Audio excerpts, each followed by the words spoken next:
The President brings the race problem before the nation. The Outlook, November 9th, 1921. Elsewhere in The Outlook, we published telegraphic messages from 4 leaders of Southern opinion on the subject of the President's Birmingham address.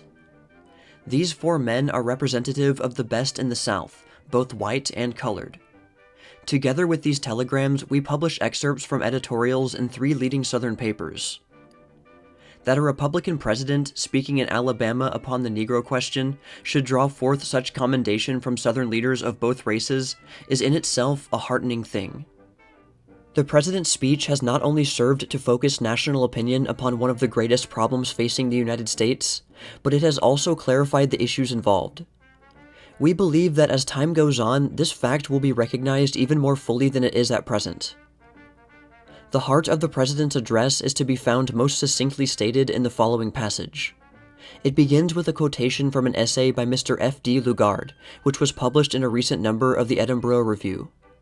Here then is the true conception of the interrelation of color: complete uniformity in ideals, absolute equality in the paths of knowledge and culture, equal opportunity for those who strive, equal admiration for those who achieve.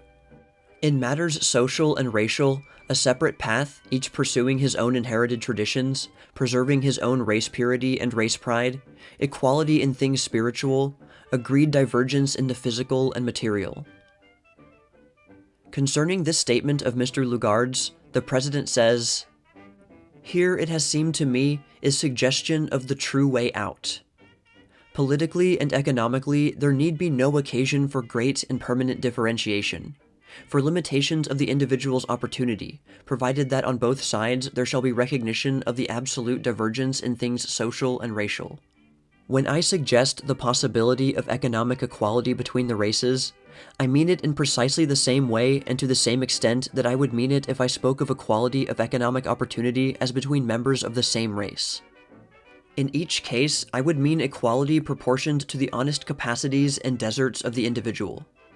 The President continues by a plea for the elimination of the word equality in the discussion of the social relations of the races, and the substitution for this of a recognition of a fundamental, eternal, and inescapable difference.